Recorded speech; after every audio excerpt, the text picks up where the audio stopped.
옵니다. 나 이제 왔으니 내 집을 찾아 주여 나를 받으사 맞아 주소서. 아멘. 기도로 준비하셨습니다.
다같이 찬송가 549장 부르시면서 예배 부름에 한 목소리로 합격 합창하도록 합니다. 549장.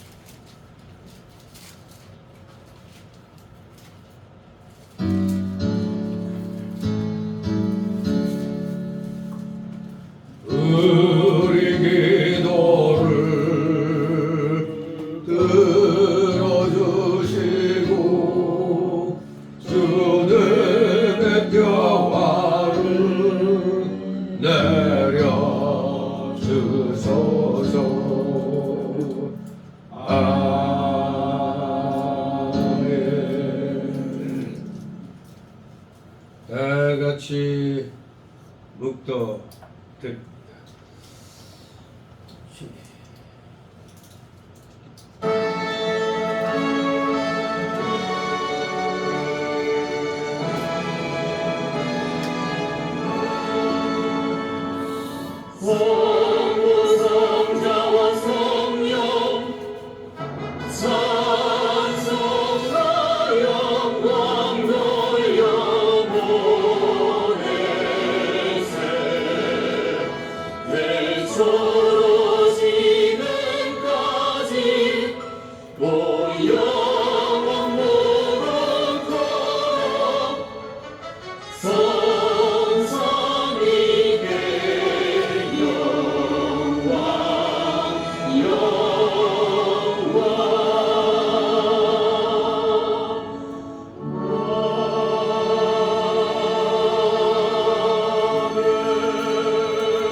나를 살피사 내 마음을 아시며 나를 시험하사 내 뜻을 아옵소서.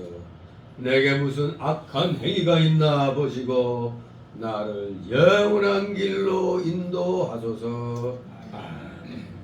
다 같이 일어나셔서 찬송가 547장 하나님 앞에 올립니다. 547장.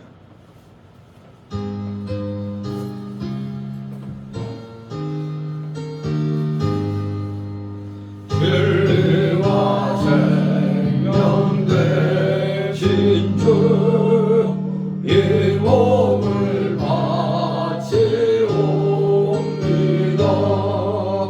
믿음과 소망 사랑에 한 마음 되게 하소서.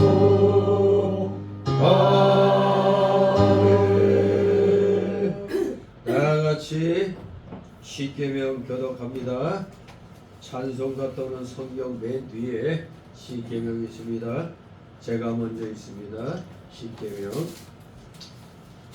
제 일은 너는 나 외에는 다른 신들을 네게 있게 말지니라. 죄인은 너를 위하여 생기는 상을 만들지 말고 또 위로 하늘에 있는 것이나 아래로 땅에 있는 것이나 땅 아래 물속에 있는 것에 아무 형상들지 만들지 말며 그것들에게 절하지 말며 그것들을 섬기지 말며 제 3은 너는 너의 하나님 여호와 이름을 망령되이 걷지 말라. 제3은 안식일을 기억하여 거룩히 지키라. 제 5는 네 부모를 공경하라. 제6은 살인하지 말지니라. 제 7은 간음하지 말지니라. 제8은 도둑질하지 말지니라. 제 9는 네 이웃에 대하여 거짓 증거하지 말지니라. 제10은 내 이웃의 집을 탐내지 말지니라.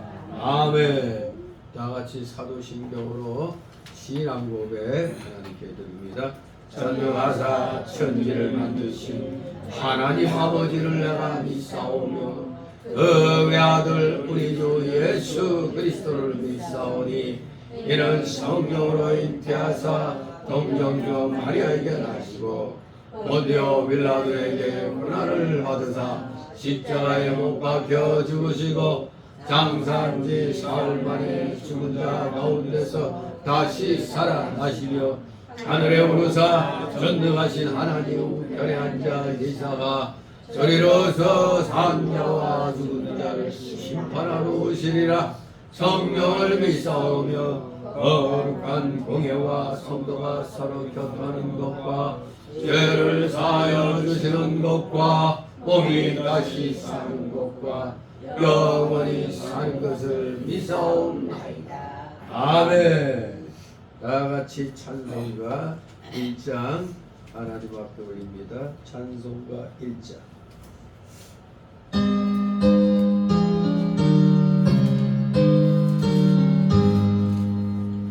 만복의 그런 하나를 온 백성 찬송 드리고 저 천사여 찬송하세.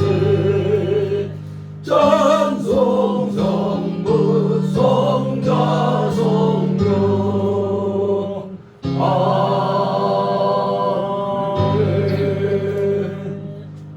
그 자리에서 하나님 말씀 받습니다. 오늘 주일 5절에 주시는 말씀 구약 성경 사무엘상 16장 1절에서 13절까지의 말씀을 오전 시간에 보도록 합니다. 제가 봉독해 올립니다. 구약 성경 사무엘상 16장 1절에서 13절까지 제가 봉독해 올립니다. 여호와께서 사무엘에게 이르시되 내가 이미 사울을 버려 이스라엘 왕이 되지 못하게 하였거늘 네가 그를 위하여 언제까지 슬퍼하겠느냐. 너는 기름을 뿔에 채워 가지고 가라. 내가 너를 베들레헴 사람 이세게로 보내리니 이는 내가 그 아들 중에서 한 왕을 예선하였음이니라. 사무엘이 가로되 내가 어찌 갈 수 있으리까? 사울이 들으면 나를 죽이리이다. 여호와께서 가라사대 너는 암송아지를 끌고 가서 말하기로 내가 여호와께 제사를 드리러 왔다 하고 이새를 제사에 청하라. 내가 너의 행하리를 가르치리니 내가 네게 알게 하는 자에게 나를 위하여 기름을 부을지니라. 사무엘이 여호와의 말씀대로 행하여 베들레헴에 이르매 성읍 장로들이 떨며 그를 영접하여 가로되 평강을 위하여 오시나이까? 가로되 평강을 위함이니라. 내가 여호와께 제사로 왔으니 스스로 성결케 하고 와서 나와 함께 제사하자 하고 이새와 그 아들들을 성결케 하고 제사에 청하니라. 그들이 오매 사무엘이 엘리압을 보고 마음에 이르기를 여호와의 기름 부으실 자가 과연 그 앞에 있도다 하였더니 여호와께서 사무엘에게 이르시되 그 용모와 신장을 보지 말라. 내가 이미 그를 버렸노라. 나의 보는 것은 사람과 같지 아니하니 사람은 외모를 보거니와 나 여호와는 중심을 보느니라. 이새가 아미나답을 불러 사무엘의 앞을 지나게 하매 사무엘이 가로되 이도 여호와께서 택하지 아니하셨느니라. 이새가 산마로 지나게 하매 사무엘이 가로되 이도 여호와께서 택하지 아니하셨느니라. 이새가 그 아들 일곱으로 다 사무엘 앞을 지나게 하나 사무엘이 이새에게 이르되 여호와께서 이들을 택하지 아니하셨느니라 하고 또 이새에게 이르되 네 아들들이 다 여기 있느냐? 이새가 가로되 아직 말째가 남았는데 그 양을 지키나이다. 사무엘이 이새에게 이르되 보내어 그를 데려오라. 그가 여기 오기까지는 우리가 식사 자리에 앉지 아니하겠노라. 이에 보내어 그를 데려오매 그의 빛이 붉고 눈이 빼어나고 얼굴이 아름답더라. 여호와께서 가라사대 이가 그니 일어나 기름을 부으라. 다같이 13절 사무엘이 기름불을 취하여 그 형제 중에서 그에게 부었더니 이날 이후로 다윗이 여호와의 신에게 크게 감동되니라. 사무엘이 떠나서 라마로 가니라. 아멘. 모두 제자리에 앉아주시기 바랍니다. 이 시간 하나님 앞에 기도드립니다. 거룩하시며 전지전능하신 하나님 아버지, 오늘도 변함없는 충성심을 가지고 사랑하시는 자녀들 이렇게 원금 낙해서 불러주셔서 이렇게 이 자리에 충성스러운 마음으로 나왔사오니 진실로 이들의 찬송과 전기와 감사와 영광 주님 홀로 받으시옵소서. 감사를 드립니다. 저희가 무엇이간데 이처럼 사랑하여 주셨나이까? 영원한 지옥 사망 형벌에서 벗어날 길이 없었던 저희들에게 주 예수 그리스도의 십자가 대속의 보혈공로로 지옥에서 천국으로 저희들을 구원하여 주셨사오니 이 놀랍고도 크신 구원의 사랑 이것을 저희가 어찌 감당할 수 있겠나이까? 오직 저희가 해야 할 일은 오직 말씀대로 순종하는 것만이 우리의 행할 일인 줄 믿습니다. 전적 순종, 전적 충성 이것이 구원받은 저희들의 마음 자세가 되는 줄 믿습니다. 그런데 저희는 이렇게 구원함을 받아놓고서도 돌아서기만 하면 금세 세상 쪽으로 마음을 빼앗겨 하나님의 자녀로서의 삶을 다짐했다가도 세상 속으로 들어오면 또 여전히 이 세속의 때를 벗지 못하는 그런 모습을 보입니다. 진실로 이 어둠의 세상에 우리가 속하여 소금으로서 빛으로서의 역할을 감당해 나가야 되는데 저희들이 구원은 받았다고 하면서도 여전히 옛사람의 속속에 가로막혀 하나님께 불충한 모습들을 너무나 많이 보이고 있나이다. 2025년도가 시작된 지 이제 절반을 넘어 후반기를 향하여 달려가고 있습니다. 이제 25년도 4개월 정도밖에 남지 않았나이다. 세월이 유수와 같다고 하더니 어느 틈에 또 2026년도 달력을 주문하라는 주문서까지 날라왔나이다. 이러한 흐름 속에서 우리 자신을 돌아보게 됩니다. 우리가 과연 이 세상에서 소금의 역할, 빛의 역할을 바로 했는가? 참으로 부끄럽기 짝이 없나이다.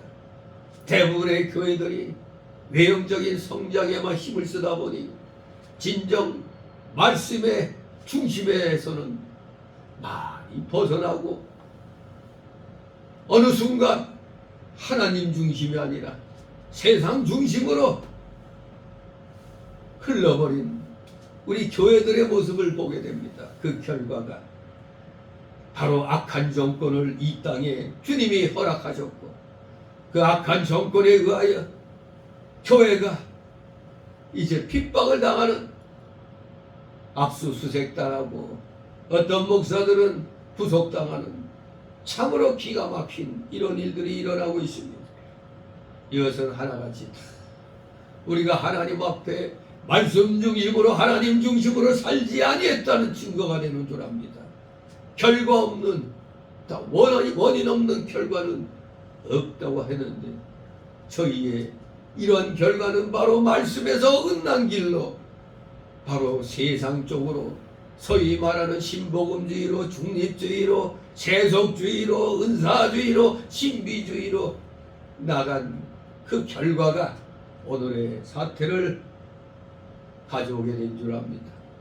우리 그래도 아직 물들지 않은 우리 교회들, 알게 모르게 또 그래도 많이 있는 줄 압니다. 철저히 말씀 중심에서, 하나님 중심에서 벗어나지 않으려고 몸부림치는 우리 나타나지 아니하는, 드러나지 아니하는 교회들을 아버지 굽어 살펴 주시옵소서. 어떻게든 악한 마귀 사단의 세력과 맞서 싸우는 애국 우리 성도들도 많이 있습니다. 애국 목사들이 있고 또 애국 성도들, 애국 교회들이 있나이다. 이 부정선거로 이 나라의 정권을 부여잡고 있는 이들, 주변에 중국 공산당과 북한의 김정은, 김씨 공산 독재 정권의 그 하수인들이 어느 틈에 이 대한민국을 장악해 나가고 있사오니 교회들이 그동안 도대체 무엇을 했는지 심히 부끄럽습니다. 불의한 일이 일어나면 정말 대쪽같이 그러한 마음 자세로 불의에 대하여 외쳐야 되겠건만 도대체가 불교처럼 그저 산속에 틀어박혀 있는 그런 것 같이 세상에 대해서는 눈을 딱 감고 그저 복만 많이 받으라고 외친 결과가 오늘의 이 대한민국의 교회의 현상인 줄 압니다. 용서하여 주시옵소서. 저희가 잘못했나이다. 불의를 용납하고 의에 대하여 외치지 못한 우리 대한민국 교회다. 오늘 주일을 맞이하여 다시 한번 깨어 일어나 우리 애국 국민들을 향하여 깨어있는, 조금이라도 느끼고 있는 이 위기를 느끼고 있는 국민들에게 우리 교회가, 우리 성도들이 모범이 되어야 되겠습니다. 목숨을 아끼지 아니하고 정말로 생명 내놓고 악과 맞서 싸울 수 있는 우리 교회가 되기를 소망합니다. 목회자들이 되길 소망합니다. 성도들이 되기를 소망합니다. 힘을 주시옵소서. 지혜를 주시옵소서. 능력을 주시옵소서. 악의 세력과 맞서 싸워 반드시 승리를 쟁취함으로 자유민주주의를 지켜나가는데 최선복에서는 진정한 하나님의 귀한 교회들, 하나님의 귀한 백성들 되게 하여 주시옵소서. 우리가 교회적으로는 물론 세상 정치에 참여할 필요는 없습니다만 우리 성도 개개인들은 교회에서 말씀 받아 말씀에 어긋난 이들을 발견하면 우리가 속한 그 세상 속에서 각 개인이 진실로 악과 맞서 싸움으로 하나님의 영광을 드러내는 것, 그것이 우리 구원받은 성도들이 하는 일인 줄 압니다. 교회에서는 열심히 말씀 가르치고 선과 악을 구분할 줄 아는 그런 능력을 우리 성도들에게 줌으로 말미암아 우리 성도들이 개개인의 삶 속에서 악과 맞서 싸움으로 이 대한민국이 자유민주주의 국가로 국권이 세워져 나가며 교회들도 굳건하게 또 성장해 나가게 되는 줄 믿습니다. 감사를 드립니다. 반드시 이 대한민국 그러한 하나님이 기뻐하시는 나라, 희망하는 나라가 되게 하옵소서. 감사드립니다. 오늘도 여러가지 사연을 가지고 나온 우리 사랑하시는 귀한 성도들, 마음에 품은 모든 소망들을 낱낱이 다 주님 앞에 내려놓고 아뢰게 하옵소서. 맡기고 아뢰는 자에게 100%의 하나님의 응답의 역사가 임하게 될 줄 믿습니다. 그리하여 한 주간 온전히 승리하는 삶을 사는 우리 살아가시는 자녀들 다 되게 하여 주시옵소서. 감사드립니다. 피곤한 중에 나왔사오니 초롬마귀 물리치게 하여 주시고 각종 잠잠의 마귀 세력들 이 시간 틈 못하게 하여 주시옵소서. 부족한 자의 입술을 통하여 대언되는 귀한 말씀이 우리 성도들의 마음의 귀에 그대로 새겨지게 하시고 그 영의 귀에 박히게 하여 주시옵소서. 진실로 부족한 자의 입술과 영을 주건주장하여 주시옵소서. 마치는 시간까지 오직 주님께서만이 영광 홀로 받으시옵소서. 예수 그리스도의 이름으로 감사드리며 기도드리옵나이다. 아멘.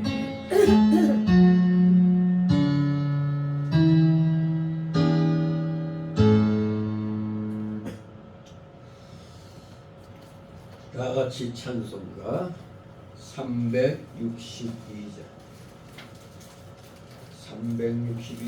찬송입니다.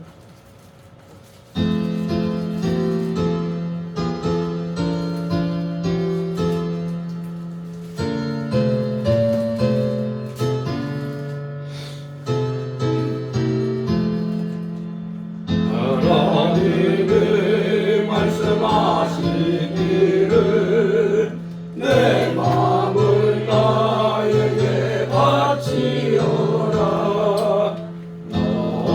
너희를 너희 날 섬기며 예쁘게 날 항상 의지하라. 바치어라 네 마음을 주께서 나에게 이르시되 깜깜한 죄에서 불러내시 주께서 너희 구하시리라. 주께서 말씀하시기를 내 마음을 나에게 바치고 사악한 죄에서 벗어나라. 나 어찌 널 구워 않겠느냐. 어찌어라 네 마음을 주께서 나에게 이르시되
주님의 이름으로 여러분을 환영합니다. 아멘.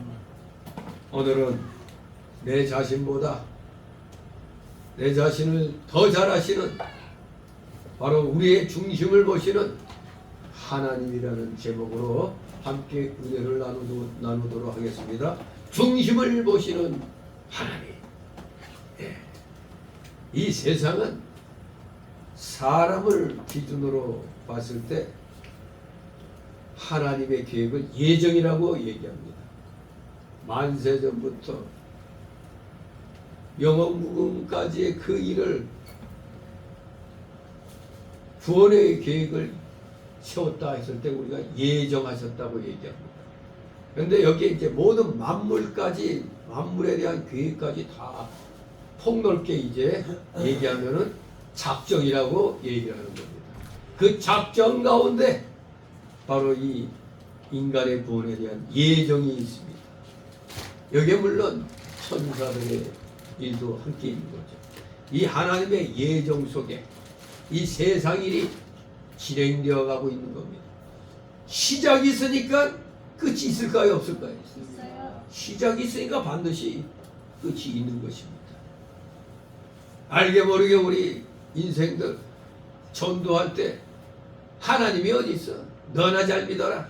그렇게 쉽게들 얘기하는데 그러면 하나님이 없다고 하면서 왜 그렇게 귀신들은 섬기는 거야? 제사 드리고 하는 이 모든 게 다 뭔가 영의 존재가 있다는 걸 인정하는 거거든요. 그 중에서도 무당들 굿할 때 예수 잘 믿는 사람이 있으면 무당이 굿이 안 돼, 제대로. 그럼 바로 이 세상 잡신보다 가장 강력한 진짜 신이 있다는 겁니다. 그 진짜 신이 바로 하나님인 것입니다. 이 하나님이 이 세상 일을 처음부터 끝까지 예정을 해 놓으셨을 때 쉽게 말하면 여러분들이 살갗에 상처가 나면은 여러분이 명령 내립니까? 야, 적결구 백결구 다 나가서 이 세균들 다 물리쳐 얘기합니까? 얘기 안 하고 침 한번 발라놓거나 약 한번 바르면은 알아서 뭐 소위 말하는 면역체계. 이 면역체계 역시 하나님의 예정 가운데 있는 겁니다. 너희가 병균이 침투했을 때, 병에 걸렸을 때 하나님이 이 면역체계 미리 다 만들어 오신 면역체계로 이것이 다 진행되어 나가는 겁니다. 낫게 되는 거예요. 어느 거 하나 없이 하나님의 예정 가운데 놓이지 않은 게 없는 겁니다. 하물며 세상의 악한 왕도 뭐 하나님이 허락해서 뽑았다는 말이 아니고 하나님의 그 허락 속에서 어떤 일이 일어나냐, 우리가 멍청해가지고 지혜가 부족해갖고 속아가지고 악한 놈을 뽑도록 하시는 겁니다. 그러니까 하나님이 악한 놈을 뽑으라고 한 게 아니라 우리가 속아가지고 마귀의 장난에 놓아서 악한 놈을 찍어주는 겁니다. 그러니 결국 먼 이 큰 틀에서 보면 하나님의 예정, 즉 너희가 악한 자를 뽑았으면 악한 자가 왕이 되는 거고 선한 자를 뽑았으면 선한 자가 왕이 되는 그 예정 속에 딱 그렇게 일이 이루어지는 겁니다. 그래서 악이 일어난 걸 보고 하나님이 허락하셨다 그런 말을 하는 게, 우리가 그런 말을 쉽게 하면 안 되는 거죠. 하나님의 예정 가운데 그것이 허용됐다는 얘기입니다. 즉 우리가 악을 택함으로 말미암아 악을 택한 결과로 허용이 된 겁니다. 우리가 그걸 잘 알아야지 무조건 악한 자가 왕이 된 걸 가지고 이거 하나님 뜻이야, 그걸 하나님 뜻이라고 얘기하면 안 돼요. 하나님의 그 예정 가운데 그 허용, 우리가 악한 일을 하면 벌 받는 것처럼 허용해 놓으신 겁니다. 그런 일에 대해서 우리가 하나님의 뜻을 아무데나 갖다 붙이면 안 돼요. 오늘날 대한민국이 진짜 국격이 땅에 떨어지고, 옛날에 몇 년 전까지만 해도 대한민국 하면 그냥 외국 대사관이나 영사관에서 그냥 불이 나게 막 우리 탈북자들, 탈북 외교관들 바로바로 처리해 줬는데 이제는 뭐 대한민국 하면 그럼 뭐 하는 거예요? 완전히 대한민국의 국격이 땅에 떨어졌어요. 무시해 버립니다. 미국이 무시하니까 다 무시당하는 겁니다. 세계 최강의 국가 미국과 우리가 동지가 됐는데 그 강력한 미국을 지금 쳐내고 있으니 대가를 지금 치르느라고 우리가 지금 형편없는 국가가 되어버리고 있습니다. 우리보다 형편없었던, 물론 왕년에는 세계 7위, 5위 이 여기에 놓였던 아르헨티나라는 나라가 좌파 정권이 들어서 갖고 아르헨티나가 그냥 완전히 그냥 망가져 갖고 완전히 하위권에 떨어져 버렸어요. 세계 7위, 5위 하던 아르헨티나. 베네수엘라도 5위권에 들었던 나라가 그냥 지금 세계 꼴찌에서 헤매고 있게 되는 게 좌파 정권이 들어서 그런 겁니다. 그런데 아르헨티나가 형편없는 나라가 됐는데 이번에 우파가 정권 잡았어요. 그랬더니 미국이 뭐라고 했어요? 통화 스와프 우리가 해줄게. 형편없는 나라인데, 근데 우리나라는 아직은 그래도 세계 10위권의 나라인데 통화 스와프 좀 해달라고 했더니 단칼에 거절하고. 이게 뭔 의미 있겠습니까? 우리 국민들이 멍청해서 좌파 정권 택한 결과로 이런 일이 일어나는 겁니다. 누구 잘못도 아니에요. 우리 잘못이지. 그런데 자꾸 미국이 너무 한다는 듯 그런 말할 자격이 없습니다. 우리 국민은 지금 우리 외환 보유고가 4,100억 달러밖에 안 되는데 일본은 거의 2조 달러예요. 2조. 우리는 4,100달러에 외환 보유고. 그런데 멍청한 놈이 가가지고 3,500억 달러 우리가 투자했다고 헛소리 해대고 말이에요. 가진 아참 다 떨더니 이런 거 협의 없이도 너무나 잘 됐다고 얼마나 거짓말 해댔어요. 그랬더니 지금 엉뚱하게 그런 거 우리 못한다고 84%를 우리 대한민국 저금 통장에서 84%를 빼내주면은 바로 IMF예요. 우리. 그러니까 미국이 일부러 알면서도 니들 좌파 정권이니까 혼나봐라 이겁니다. 좌파 정권이기 때문에 그렇게 하는 겁니다. 안 될 걸 뻔히 알면서 지금은 도리어 뭐라고요? 3,500억 갖고 안 돼. 일본이 5,500억 한다고 하니까 거의 일본 수준으로 내야 돼. 딱 이렇게 나가니까 그것도 선불로. 기가 막힌 거죠. 이건 뭐 아직 니들 좌파 정권 죽어라. 그들을 택한 멍청한 국민들도 죽어라 이겁니다. 우리가 싸우지 않으면 미국도 도울 수가 없어요. 우리가 싸워야만, 악과 맞서 싸워야만 우방이 돕는 겁니다. 세계 역사는 그렇게 흘러가는 거예요. 무조건 미국 보고 도와달라 해도 우리 국민들이 멍청하게 안 움직이는데 무슨 도와주겠어요.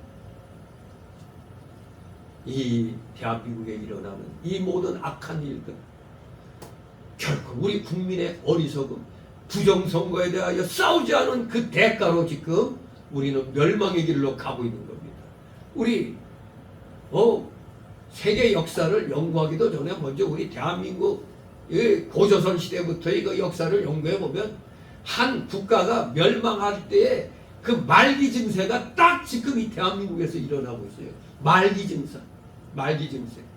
고려에서 조선으로 넘어갈 때도 고려 말에 얼마나 그냥 이 외침도 많았고 북으로부터 홍건족에 난 또 남으로부터 왜구가 그냥 밤낮 그냥 그 남해안 그냥 수없이 그 약탈해 오고 그냥 안에서는 관료들이 부패해가지고 그러니 이성계가 일어나게 돼가지고 위화도 회부로 인해서 고려 왕조를 넘어뜨린 겁니다. 뭐든지 원인 없는 결과는 없는 겁니다. 왜 고려가 망했느냐? 왜 조선이 세워졌느냐? 부패했기 때문에. 부패하고 썩었으니까 망하게 되어 있는 겁니다. 지금 대한민국이 세상에 고려도 500여 년에 이시조선도 500여 년 만에 망했어요. 근데 지금 대한민국은 1948년 8월 15일 날 건국돼가지고 지금 77년이에요. 100년도 안 됐는데 지금 밑부럭지부터가 지금 흔들리고 있어요. 지금 여러분, 대한민국 이 언론은 완벽하게 좌익들에게 다 장악됐습니다. 기가 막혀요. 외국의 그 뉴스가 정확하게 전달이 안 돼요. 세상에 유엔에서 연설한다고 할 때 텔레비 보는 분들 유튜브를 봐야지 제대로 알겠죠. 없어요. 사람이. 트럼프가 먼저 연설했는데 빼곡히 있다가 찐명이 들어가니까 다 떠나. 북한 대표까지 다 떠나. 기껏 남아있는 게 우리 한국 사람들, 거기에 중공, 그리고 러시아, 나머진 저기 저 아프리카 뭐 이런. 근데 저 아프리카 이런 사람들은 통역기도 안 써. 그 관심도 없어. 그냥 자기들끼리 답안 나누고 그러고 있더라고. 그런데 MBC는 뭐라고 했습니까? 우리와 같은 박수를 받았대. 거짓말을 해도 정말 부끄러워요. 그거 모습 보면. 또 심지어 기자 뭐 무슨 회견한다고 뭘 여기서 꺼내갖고 하는데 옆에서 통역이 이제 그걸 통역하죠. 그런데 세상에 아직 통역도 안 끝났는데 지가 다 읽었다고 집어넣고 그냥 나가. 통역은 아직 안 끝났는데. 아, 이 얼마나 이거 보는 사람이 부끄러워. 이거 지금 이렇게 어리석은 국민들의 선택으로 부정선거에 대하여 밝히지도 않고 더 싸우지도 않은 국민들의 그 대가로 지금 이 나라는 역사적으로 볼 때 멸망기의 그 증세가 지금 일어나고 있는 겁니다. 이 모든 것 하나님의 예정 가운데 일어났다 쉽게 말을 하면 안 돼요. 그 예정 가운데서도 우리의 어리석은 선택이 그 악의 결과에 도달하게 된 겁니다. 그걸 허용해 놓은 겁니다. 즉 우리가 악하게 행동하면 그런 결과를 누리게 된다는 허용입니다. 악을 행하면 벌 받는 거고 선을 행하면 복 받는 거. 그게 하나님의 예정의 법칙인 겁니다. 그러니 이제 우리가 누구를 원망하겠습니까? 어제도 광화문에 어마어마한 인파가 몰렸는데 저도 요새 좀 나가지 못하고 있는데 정말로 얼마나 국민들이 답답하고 했으면 그렇게 구름대같이 나가서 외칩니다. 이제 진짜 이거는 싸울 때예요. 지금은 죽느냐 사느냐입니다. 우리 때로 끝나면 괜찮아요. 근데 우리가 생산해낸 자손들이 있잖아요. 자손들의 앞날이 지금 깜깜하게 됐습니다. 깜깜해요. 깜깜해. 이것을 이번에 우리가 바꿔놓지 않으면은 암담한 결과만이 놓이게 되는 겁니다. 미래가 없는 겁니다. 정신 똑바로 차려야 돼요. 오늘 여기 본문을 보면 여러분이 잘 아는 사울왕이 초심을 버리고 인간적인 이기심, 자기중심을 하나님 중심에서 자기중심으로 바뀌었더니 백성이 고로워지는 거예요. 그러니 하나님도 이놈이 초심을 버렸구나. 그래야 이제 사울왕은 하나님으로부터 폐위가 되는 그런 상황을 맞이하는 겁니다. 그래서 오늘 보는 이 16장은 그 앞에 9장을 보면은 9장에서는 왕으로 선택되는 사울의 얘기가 나옵니다. 왕으로 선택되는 사울이. 그런데 지금 16장에 왔더니 이제는 사울 왕이 폐위가 되면서 다윗이 왕으로 선택되는 일종의 이 사무엘상의 내용을 구분짓는 분수령이 바로 이 16장에 해당되는 겁니다. 즉 9장이 사무엘 선지자에게서 즉 사사 시대에서 사울로, 왕정 시대의 사울로 옮겨지는 이스라엘 통치권의 전환을 9장이 다루고 있다면은 오늘 이 16장은 그 통치권이 사울왕에게서 다윗으로 전환됨을 말하고 있는 것입니다. 따라서 이 사무엘상 이 1장부터 8장까지는 마지막 사사 누구? 사무엘에 대한 이야기입니다. 이 왕정 시대 전까지는 무슨 시대? 사사 시대예요. 사사들이 통치하던 시대. 하나님이 그때에 합당하게 사사들을 세워서 통치시켰습니다. 그 사사 시대가 끝나는 겁니다. 즉 사무엘을 기점으로 사사 시대는 막을 내리고 9장부터 이제 사울이 왕으로서, 즉 초대 왕으로서의 그 왕권 시대가 열리는 겁니다. 이 사울왕의 통치 시대는 9장에서 시작해서 15장에 가면 이제 막을 내리게 되는 겁니다. 그리하여 오늘 이 16장부터 마지막 31장까지는 통일 왕국의 대왕이 될 다윗, 바로 물론 다윗은 사무엘하 2장 4절에 이르러서야 비로소 이제 왕령으로지만 이미 하나님이 택했다는 것 자체가 이미 사울왕은 끝났다는 얘기입니다.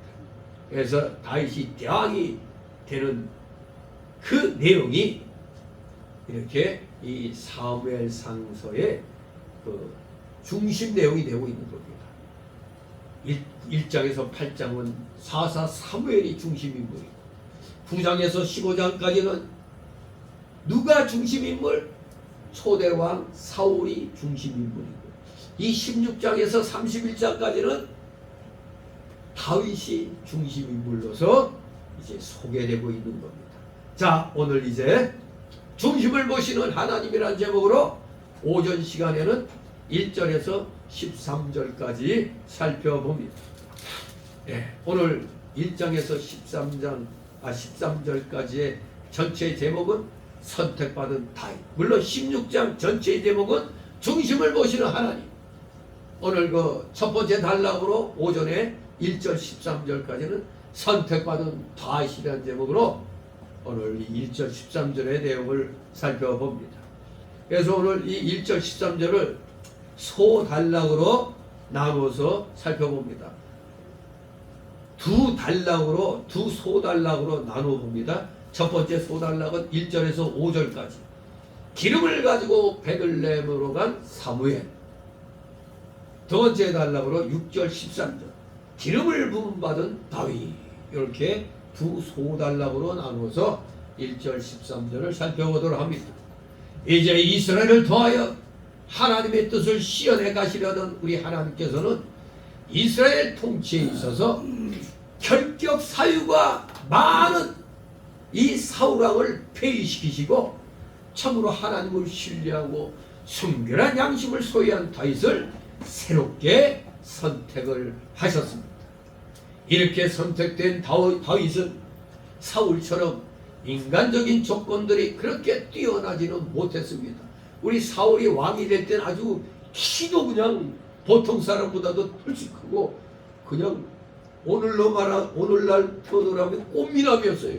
아주 그냥 멋진, 그냥 키도 장대하고 체격도 좋고 얼굴도 꽃미남. 그런데 여기에 비하면 다윗은 휘쭈그리하죠. 저도 이 항상 모임 끝나고 이제 우리 사진 찍을 때 보면 키 큰 양반 자꾸 내 옆에 쓴다.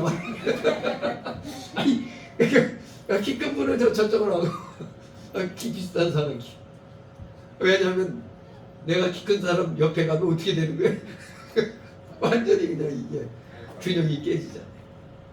마치 그것처럼 사울왕에 비하면 다윗은 아주 외모적으로 별 볼 일이 없었습니다. 그러나 다윗이 사울보다 뛰어난 것, 뭐가 뛰어나서 그럴까요? 하나님 마음에 합당한 자였다는 사실. 이것이 사울보다 뛰어난 조건이었습니다. 여기 16장 7절에 보면 여호와께서 사무엘에게 이르시되 그 용모와 심장을 보지 말라. 내가 이미 그를 버렸노라. 나의 보는 것은 사람과 같지 아니하니 사람은 외모를 보거니와 나 여호와는 중심을 보느니라. 하나님 마음에 합한 자가 바로 다윗이었다 이겁니다. 여기서 볼 수 있듯이 하나님 나라에 필요한 자는 화려한 외적 조건을 갖춘 자가 아니라 하나님의 기준에 상합하는 자입니다. 이 하나님의 기준에 딱 들어맞는 자는 마태복음 5장 그 산상수훈의 그 팔복에 잘 나타나 있습니다. 우리 마태복음 5장 3절에서 12절까지 우리 같이 한 목소리 읽도록 합니다. 바로 이런 자가 하나님 마음에 합한 자입니다. 마태복음 5장 3절에서 12절까지 읽습니다. 시작. 심령이 가난한 자는 복이 있나니 천국이 저희 것이며 애통하는 자는 복이 있나니 저희가 위로를 받을 것이며 온유한 자는 복이 있나니 저희가 땅을 기업으로 받을 것이며 의에 줄이고 목마른 자는 복이 있나니 저희가 배부를 것이며 긍휼히 여기는 자는 복이 있나니 저희가 긍휼히 여김을 받을 것이며 마음이 청결한 자는 복이 있나니 저희가 하나님을 볼 것이며 화평케 하는 자는 복이 있나니 저희가 하나님의 아들이라 일컬음을 받을 것이며 의를 위하여 핍박을 받은 자는 복이 있나니 천국이 저희 것이니라. 나를 인하여 너희를 욕하고 핍박하고 거짓으로 너희를 거스려 모든 악한 말을 할 때는 너희에게 복이 있나니 기뻐하고 즐거워하라. 하늘에서 너희의 상이 큼이라. 너희 전에 있던 선지자들을 이같이 핍박하였느니라. 아멘. 예, 어떤 자를 하나님이 기뻐 받으신다고? 심령이 가난한 자, 애통하는 자, 온유한 자, 의에 줄이고 목마른 자, 긍휼히 여기는 자, 마음이 청결한 자, 화평케 하는 자, 의를 위하여 핍박을 받은 자. 이것이 하나님 마음에 합한 자인 것입니다. 우리 모두 하나님 마음에 합한 자가 되기를 소망합니다. 자, 그러면 이제 첫 번째 소달락 1절 5절을 봅니다. 기름을 가지고 베들레헴으로 간 사무엘.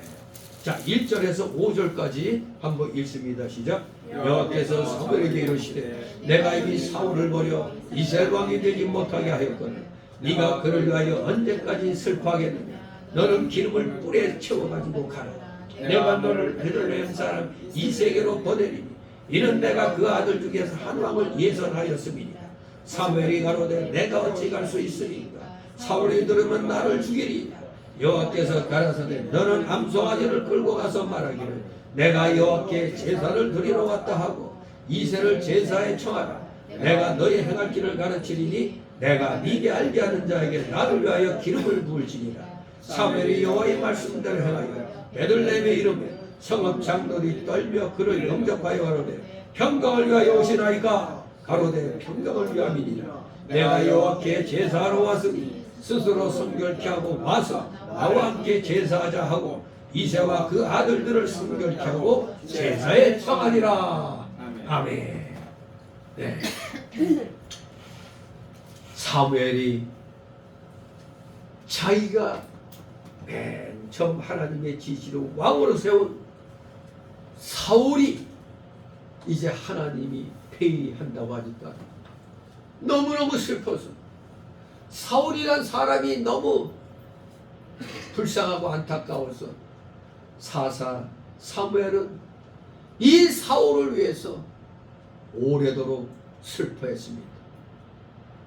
그 15장 11절에 보면은 사무엘이 온 밤을 새워 기도했다고 기록하고 있습니다. 내가 사울을 세워 왕 삼은 것을 후회하노니 그가 돌이켜서 나를 좇지 아니하며 내 명령을 이루지 아니하였음이니라 하시니라. 사무엘이 근심하여 온 밤을 여호와께 부르짖으니라. 그렇습니다. 온 밤을 새워 기도했습니다. 너무나 안타깝잖아요.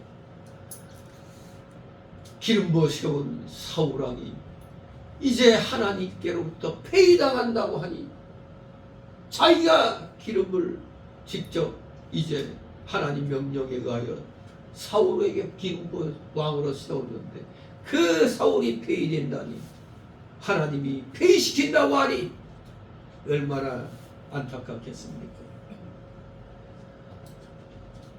사울이 회개하지 않으므로 사울 이 사울에게 사무엘 선지자는 죽는 날까지 사울에게 가지 않았다고 했습니다. 죽는 날까지 사울에게 안 갔어요. 이거 역시 15장 35절을 보면 사무엘이 사울을 위하여 슬퍼한 까닭이었습니다. 15장 그 15절에 보면 사울이 가로되 35절 15장 35절에 사무엘이 죽는 날까지 사울을 다시 가서 보지 아니하였으니 이는 그가 사울을 위하여 슬퍼함이었고 여호와께서는 사울로 이스라엘 왕 삼으신 것을 후회하셨더라. 진실로 사울 왕이 죽는 날까지도 안 갔습니다. 사울이 범죄하고도 회개치 않으므로 죽는 날까지 서로 만나지 않았지만 이렇게 사무엘 사사는 늘 사울 왕을 위하여 슬퍼하며 기도해 주는 일을 계속하였던 것입니다. 사울 왕이 범죄하여 희망이 없게 되었지만 그래도 사무엘 사사는 사울 왕을 위하여 슬퍼하고 하나님께 기도해 주는 일을 계속하였던 것입니다. 이 사울 왕이 하나님을 완전히 배신하고 무슨 미신을 섬겼다는 건 아니에요. 그러나 하나님 명령대로 행하지 않고 자기의 그 뜻대로 자꾸 행했기 때문에 결국 이렇게 하나님께 버림받아 비참한 그런 또 최후를 맞이하게 되죠. 그렇기 때문에 구원을 받았을 텐데 구원을 받았는데 왜 저렇게 회개하지 않는가, 그게 슬퍼가지고 사무엘 사사는 그 사울 왕을 위해서 그렇게 끊임없이 기도를 해준 것입니다. 그럴 때 하나님이 마침내 사무엘에게 명령하십니다. 더 이상 사울 때문에 슬퍼하지 마라. 기름을 취하여 베들레헴 사람 이색에 가라고 명령하셨던 겁니다. 자꾸 사무엘이 사울 때문에 슬퍼하고 있으니 이제는 네가 해야 할 일 하라 하고 이렇게 명령을 내린 겁니다. 왜 베들레헴 사람 이색에 가라고 했느냐? 그것은 이새의 아들 중에서 한 왕을 선택하셨기 때문입니다. 사울 왕을 폐위시킨과 동시에 하나님의 마음이 바로 이새의 아들의 한 아들에게 마음이 이미 딱 정해진 겁니다. 여기 본문에 보면은 1절에 이는 내가 그 아들 중에서 한 왕을 예선하였음이냐 그랬죠. 예선하였다 말씀하고 있습니다. 즉 이것은 13장 14절에 보면 여호와의 마음에 맞는 사람, 또 15장 28절에 보면 사울보다 나은 사울의 이웃, 즉 왕보다 나은 왕의 이웃 등의 표현으로 암시되어 왔던 사울 왕의 후임자인 다윗을 말하는 겁니다. 다윗을 내가 선택해놨다, 그 뜻입니다.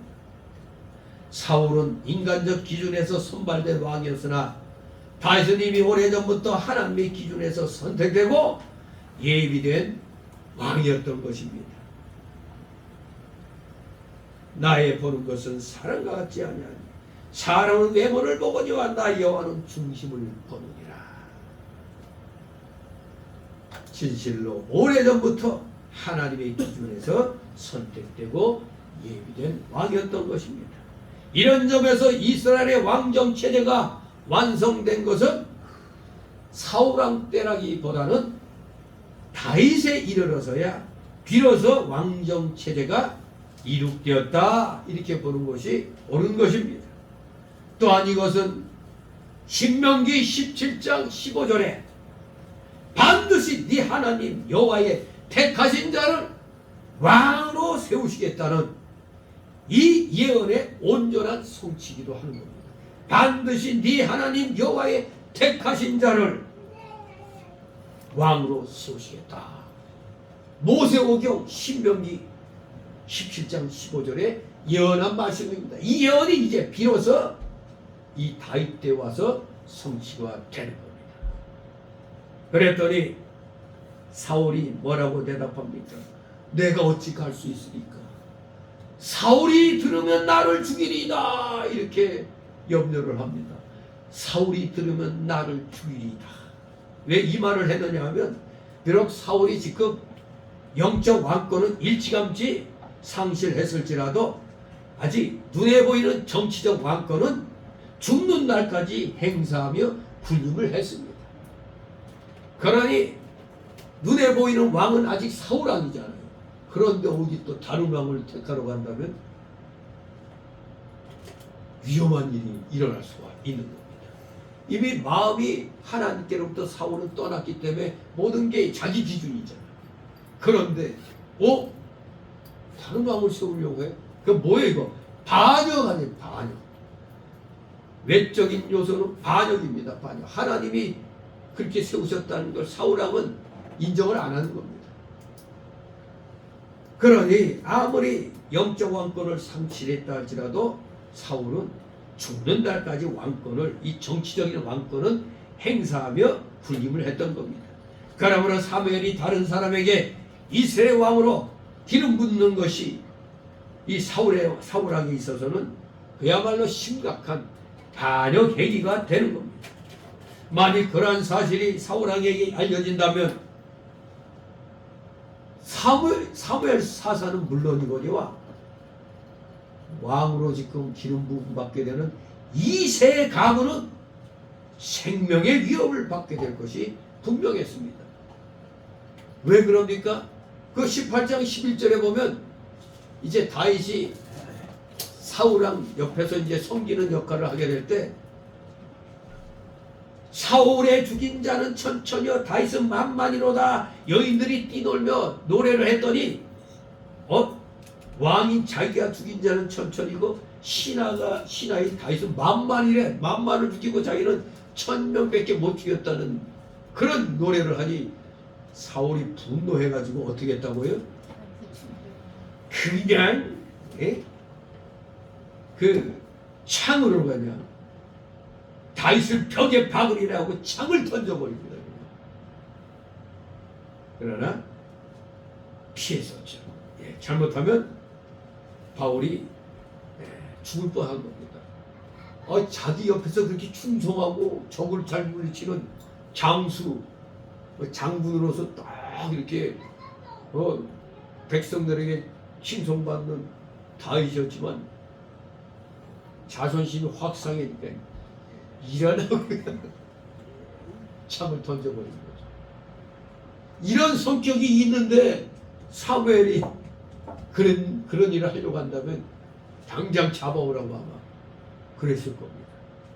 아무튼 사울이 지금 왕으로 있기 때문에 다른 사람을 왕으로 세우기 위해 기름을 붓는다면 분명히 사무엘은 사울왕으로부터 죽임을 당할 것이 분명한 것입니다.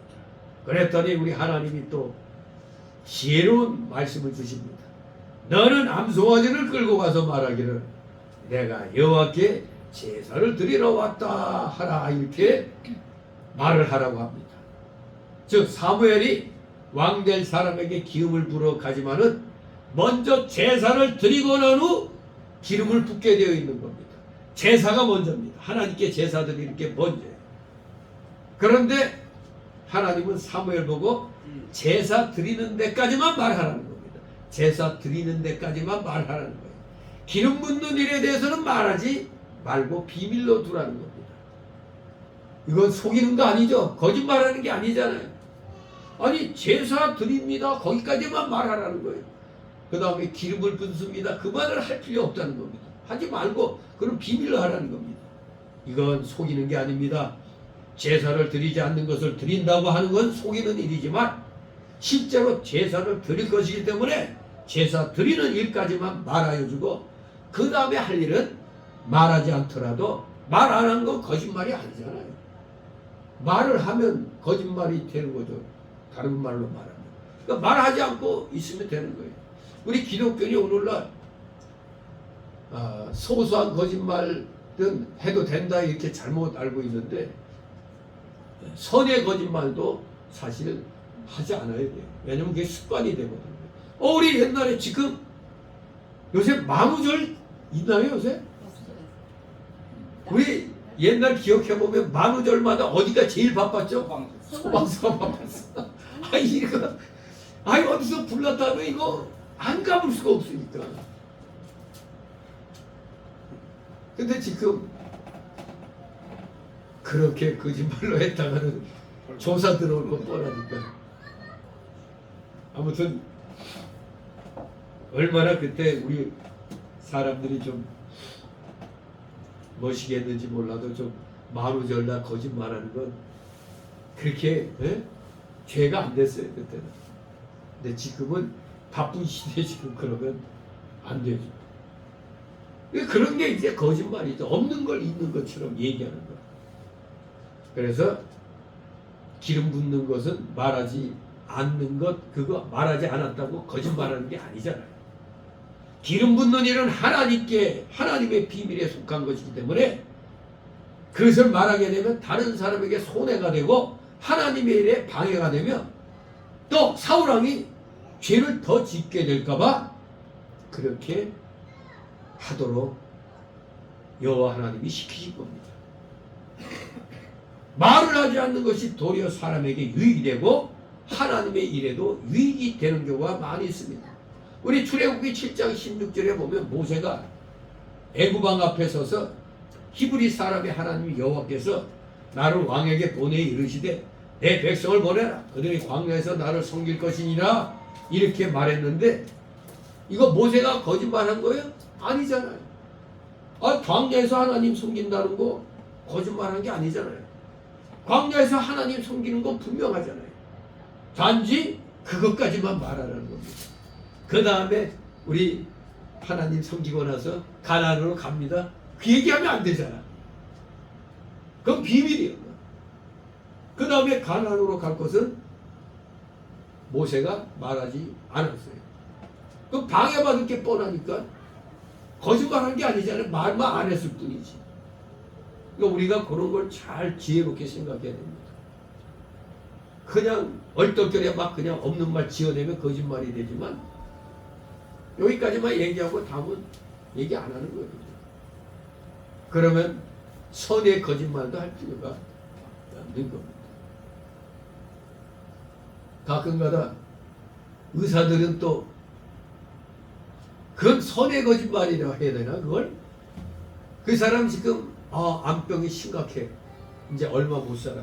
그런데도 별거 아닙니다. 이게 그 사람을 환자를 위한 것일까요? 그 환자에게 정확히 얘기해서 그 사람이 마지막을 준비할 수 있는 시간을 줘야 될 거 아니에요.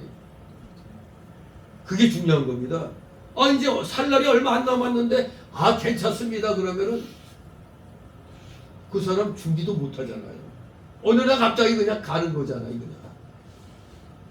의사는 정확하게 얘기해 주는 게 좋은 겁니다. 물론 당사자가 충격받을까봐 가족을 불러갖고 얘기하는 하긴 하죠. 근데 저 같은 경우는 가족과 함께 안 왔으니까 어쩔 수 없이 들어오라고 그러더니 컴퓨터 앞에 앉혀서 이게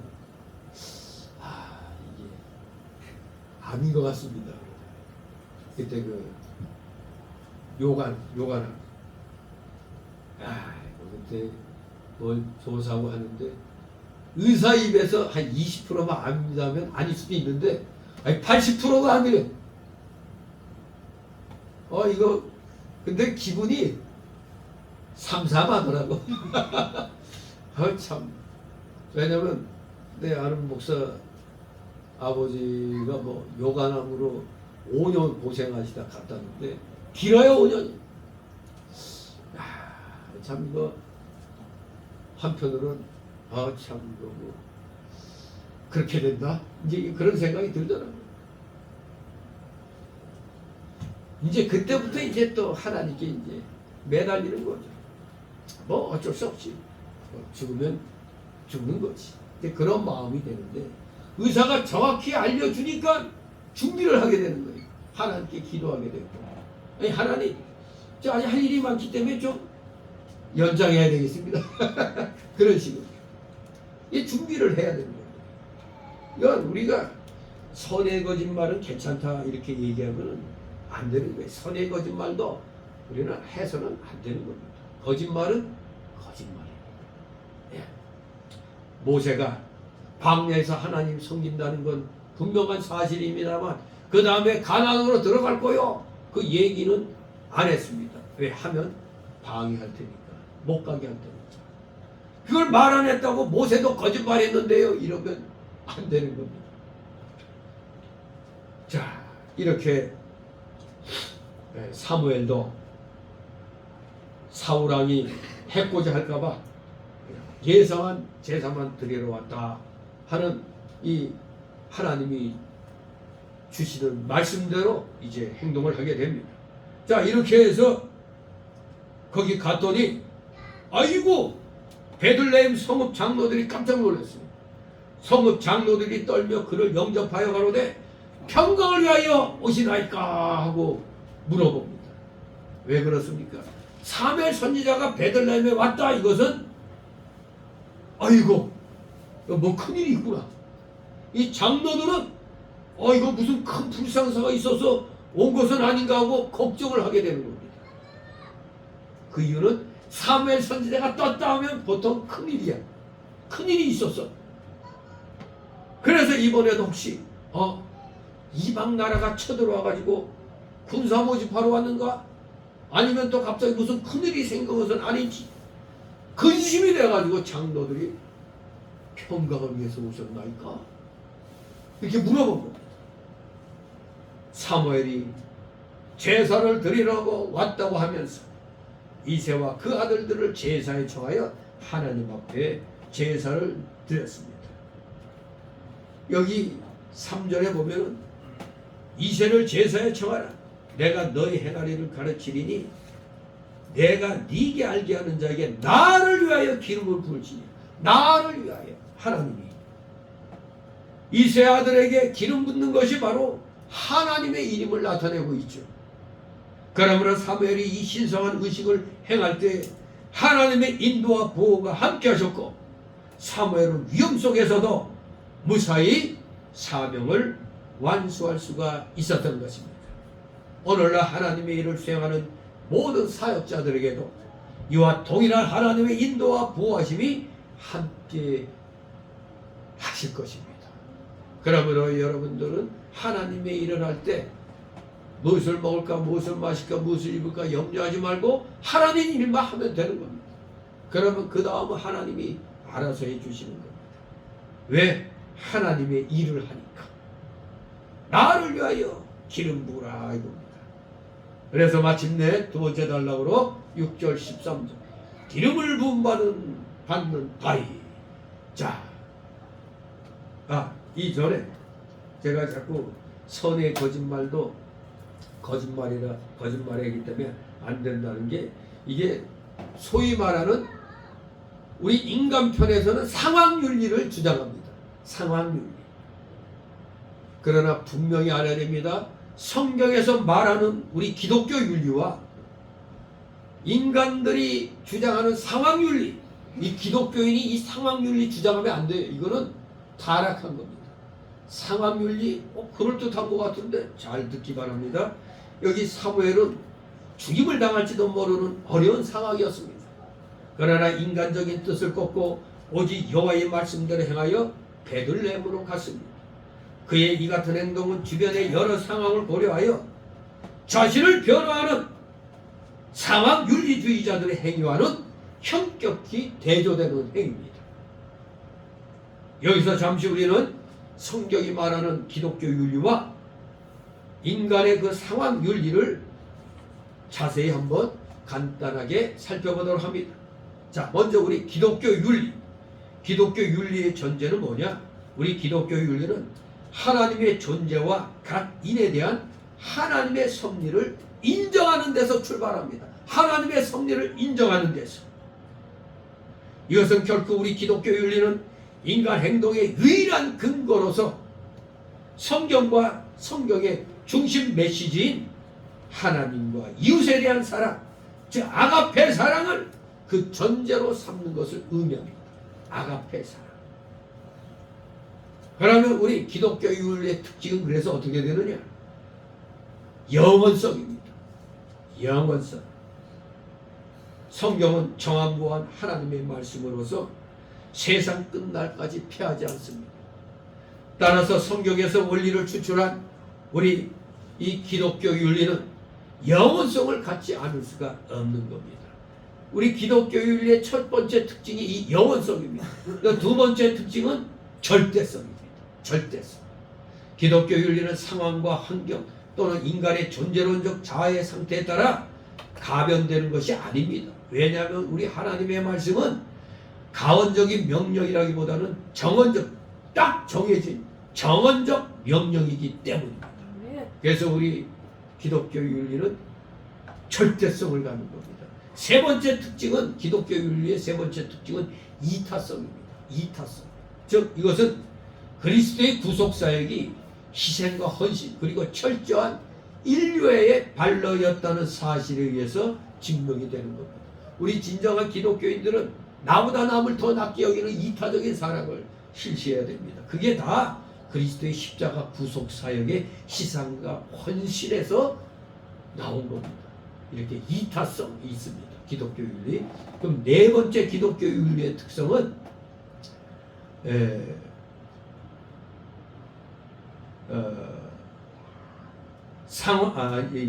기독교 윤리의 특성은 이 세 가지로 정리할 수가 있습니다. 영원성, 절대성, 이타성. 예.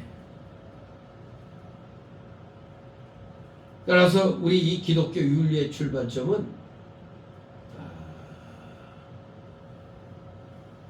인간 자신과 그가 처한 환경이 아닙니다.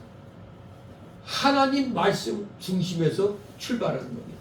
그러나 인간의 이 상황 윤리는 어떤 전통이나 절대적 원칙을 무시하고 각각의 그 개별적인 상황에서, 상황 아래에서 인간 행위에 시비를 가리는 겁니다. 즉 전통 또 절대적인 원칙을 무시하고 각각의 그런 개별적인 상황, 전통이나 무슨 어떤 그런 절대적 원칙은 일단 무시해버려요. 각각 개별적인 상황 아래에서 우리 인간의 행위에 시시비비를 가리는 게 바로 상황 윤리입니다. 인간의 개별적인 상황 아래에서.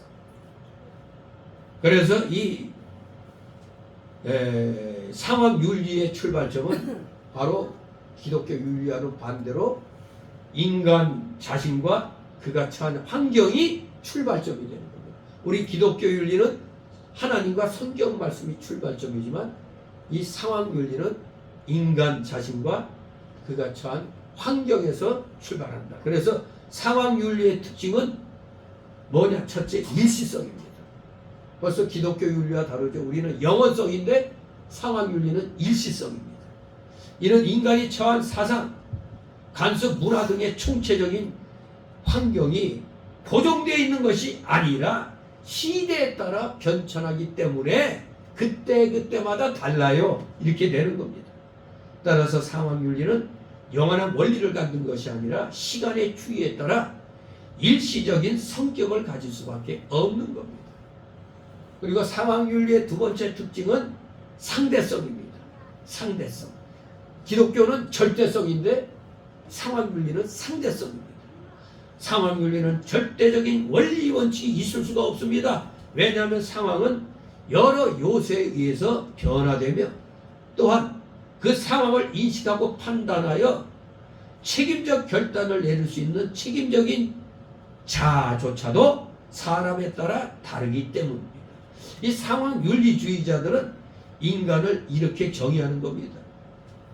책임적 자아. 책임적 자아도 사람마다 다르다. 그러므로 상대성을 갖는다. 이렇게 얘기하는 겁니다. 그때 다른 겁니다. 쉽게 말해서 우리가 어떤 일을 하다가 잘못했을 때 법적으로 보면은 이건 죄야. 그러나 우리 인간들이 생각할 땐 그럴 수도 있지. 이렇게 상황에 따라 상대방에 따라 이렇게 다르게 되는 겁니다.